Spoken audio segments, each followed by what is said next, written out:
안녕하세요.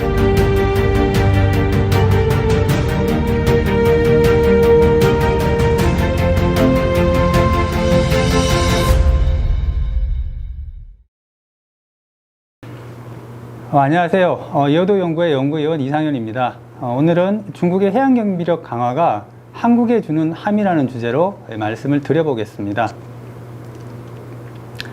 2021년 들어 동남중국해를 둘러싼 중국과 주변국 간의 갈등이 한층 고조되고 있습니다. 그 배경에는 지난 2월 1일 발효된 중국 해경법이 있다고 하겠습니다. 다들 아시다시피 중국은 동남중국해를 무대로 자국의 해양권익 강화를 위한 해양공세를 추진해 왔습니다. 남중국해에서는 분쟁해역의 암초를 인공섬으로 조성하여 군사기지화를 추진하는 한편으로 동중국해에서는 일본이 실효 지배 중인 센카쿠 열도에 해양경비정을 상시 파견하여 긴장을 조성해 왔습니다. 중국과 해양영유권 분쟁을 벌이고 있는 주변국들은 중국이 이번에 해경법 제정을 계기로 이 동남중국해에 대한 실효 지배 움직임을 본격화할 것으로 보고 크게 우려하고 있습니다. 그런데 중국의 해양공세 추이를 돌이켜보면 중국은 이미 2012년 시점부터 해양강국 건설을 내세워 이 제1도련선 내의 남중국해와 동중국해를 자국의 내로 만들려는 노력을 본격화해 왔음에 주목할 필요가 있습니다. 이러한 문제의식 하에서 이번 동영상에서는 중국이 분쟁 수역에서의 해양공세를 강화하는 데 있어 해상민병과 더불어 천병의 역할을 수행하고 있는 중국 해경국을 본격적으로 다루어 보겠습니다. 오늘 드릴 말씀은 다음과 같습니다. 먼저 중국 해경국의 발족과 배경에 대해서 말씀을 드릴 거고요. 이어서 제2해군으로 변모하는 중국 해경, 해상경비력을 강화하는 중국의 의도, 그리고 마지막으로 한국에 주는 함의에 대해서 말씀을 드리겠습니다. 21세기 해양대국으로의 발전을 노리는 중국은 해양정책을 국가의 핵심 정책으로 내세워서 이 관련 법제도에 대한 정비를 서두르게 됩니다. 이러한 해상권익 수호를 위한 제도와 조직 정비는 2012년 출범한 시진핑 정권이 해양강국 건설을 국가 목표로 내세우면서 본격화하게 됩니다. 그리하여 2013년 정부 중앙부처에 대한 개혁이 추진되는 과정에서 해양행정의 소관부처라고 할 수 있는 국가해양국의 기능이 대폭 강화되고 동시에 이 국가해양국 산하에서 해양권익 수호와 해양법 집행을 담당하는 기구로서 중국 해경국이 발족을 하게 됩니다.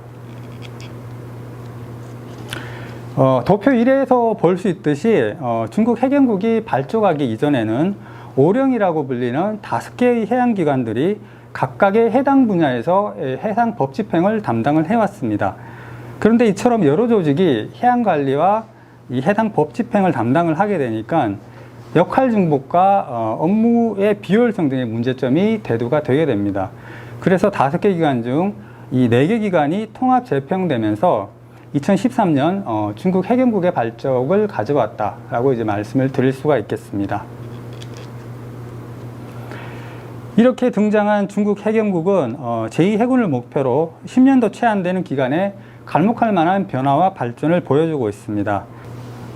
첫 번째로 들 수 있는 것이 중국 해경선의 대형화와 무장화입니다.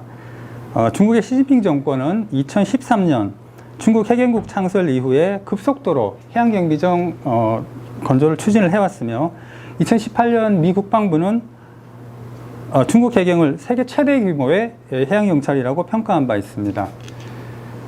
다음 도표 2는 중국 해경과 일본 해상보안청이 보유한 1000톤 이상의 대형 함정 수의 추이를 비교한 표입니다.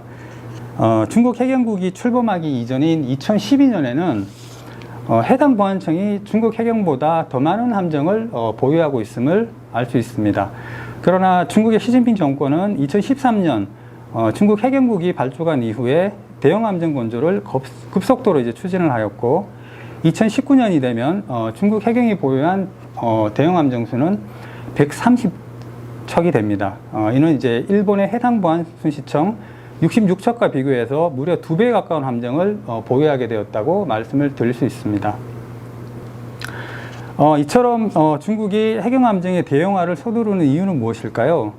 그것은 활동 반경이 확대될 뿐만 아니라 분쟁에 의해서의 장기간에 걸친 작전 수행이 가능하기 때문입니다. 이를 통해서 중국 해경은 이 동남중국해의 영유권 분쟁 지역에서의 해상 활동을 대폭 강화할 수 있고 주변 국가의 영유권 분쟁에서 우세한 입장에 서게 되는 것입니다. 중국 해경선의 대형화와 더불어 중국 해경이 추진하고 있는 것이 해경함정의 중무장화입니다. 일반적으로 해양경찰에 사용하는 무기는 어선 등의 불법 행위에 대한 단속 체포 시에 사용하는 것이기 때문에 구경 20mm에서 40mm의 기관포가 일반적이라고 하겠습니다. 하지만 중국 해경은 적 함정이나 항공기를 공격할 때 쓰는 대형 76mm 포를 탑재하고 있다는 점에서 주변국들의 우려를 야기하고 있습니다. 이는 경찰권의 발동은 필요 최소한도에서 행사되어야 한다고 하는 경찰 비례의 원칙에도 크게 위배된다고 말씀을 드릴 수 있겠습니다. 다음으로 중국 해경의 두 번째 큰 변화로 들 수 있는 것이 지휘체계의 변화입니다. 도표 3에서도 볼 수 있듯이 중국 해경은 2013년 출범 당시에는 중국 중앙정부인 국무원 산하의 국가해양국 소속으로 이제 출발을 하였습니다. 하지만 5년이 지난 2018년에는 군계통인 인민무장경찰부대에 이제 편입이 됩니다. 무경에 편입되면서 중국 해경은 인민해방군과 마찬가지로 중앙군사위원회의 직접적인 지휘를 받는 명실상부한 군의 일부로 거듭나게 되었습니다. 중국 해경의 세 번째 큰 변화로는 활동근거법인 해경법의 제정을 들 수 있습니다. 중국 해경법은 올해 1월 중국의 입법부인 전국인민대표대회에 의해 제정되어 2월 1일부터 시행에 들어갔습니다. 해경법 제정은 중국 해경의 권한과 역할을 명확히 함으로써 그동안 베일에 가져져 있던 조직의 투명성을 가져왔다는 점에서는 일부 긍정적인 평가가 가능합니다. 하지만 국제법과 충돌하는 다수의 조항을 포함하고 있다는 점에서 국제사회와 주변국들의 우려를 야기하고 있습니다.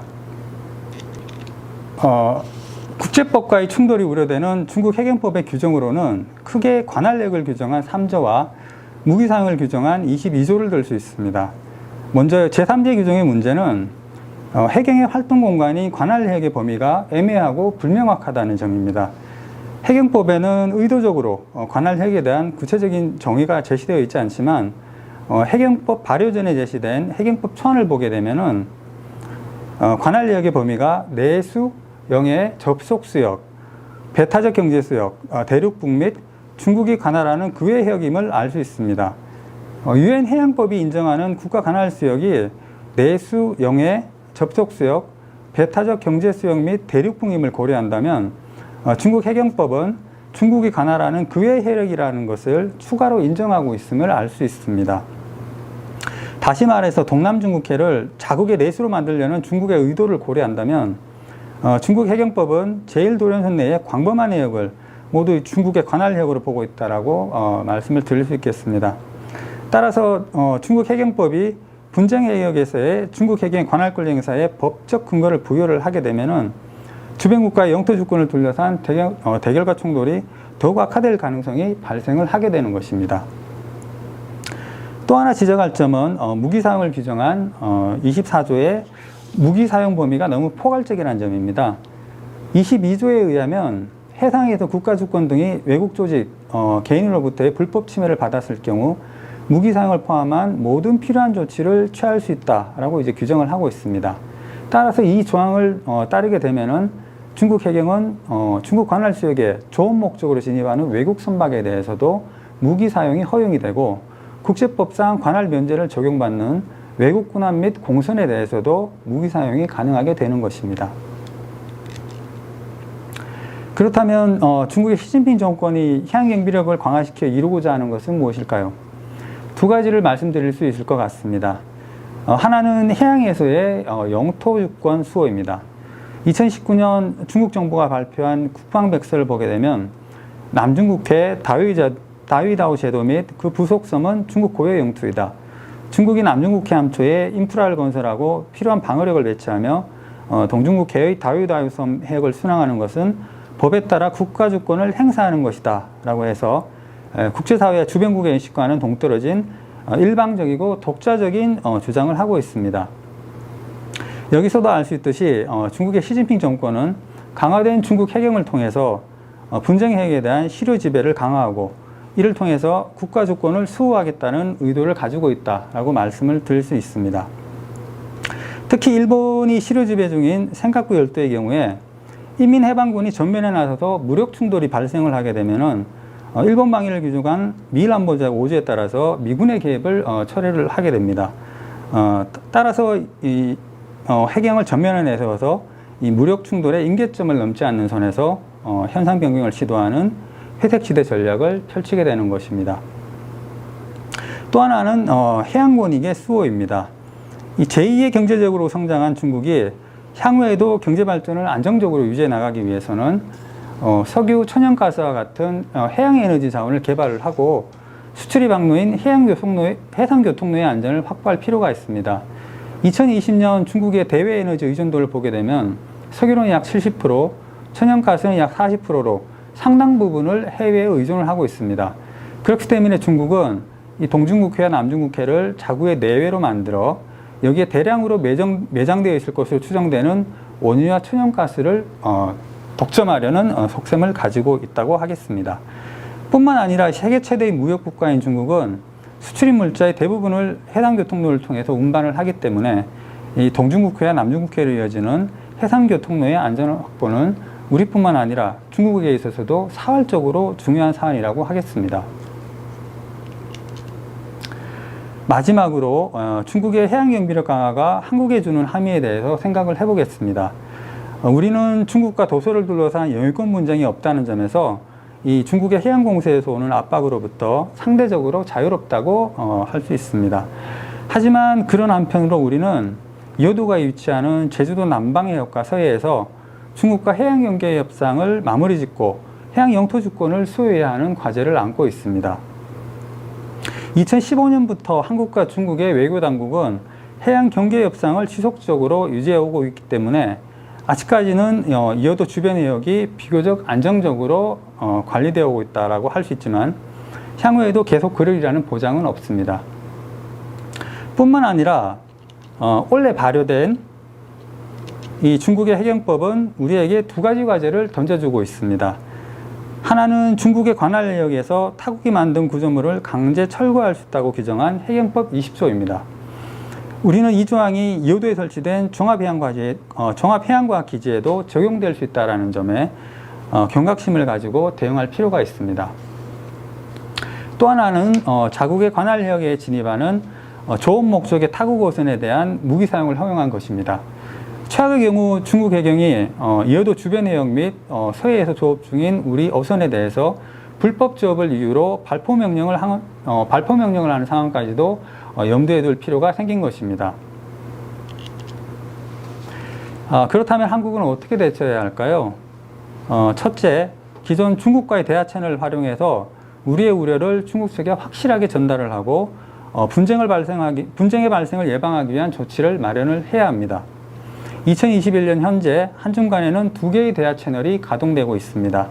하나는 한중 외교당국 간 대화 채널인 한중 해양협력 대화이고 또 하나는 한중 해양치안당국 간 대화 채널인 한중 해안 치안기관장 회의입니다. 한국 정부는 이 두 대화 채널을 통해서 해양협력과 해양치안협력에 대한 논의를 하는 한편으로 우리의 우려사항을 적극적으로 중국에게 어필할 필요가 있다고 생각을 합니다. 둘째로 해양경비체제를 한층 강화할 필요가 있습니다. 2017년 기준 한중일 3국의 1000톤 이상 대형함정 보유 비율을 보게 되면은 중국이 130척, 일본이 66척인데 반해서 한국은 35척에 불과한 실정입니다. 중국 해경의 4분의 1, 일본 해상보안청의 2분의 1에 불과한 것이다 라고 하겠습니다. 따라서 우리는 앞으로 이 해경 함정 증강 및 대형화를 통해서 경비 역량을 강화해 나갈 필요가 있습니다. 해양경비체제 강화를 위해 또 하나 한국 정부가 추진해야 하는 것이 해양경찰과 해군의 상호연대를 강화하는 것입니다. 향후에도 계속해서 우리의 해양경찰과 중국 해경의 역량차가 벌어질 것을 가정을 했을 때 해양경찰의 자체 역량만으로는 도저히 우리의 주변 해역에 대한 해양경비가 불가능한 상황을 염두에 둘 필요가 있습니다.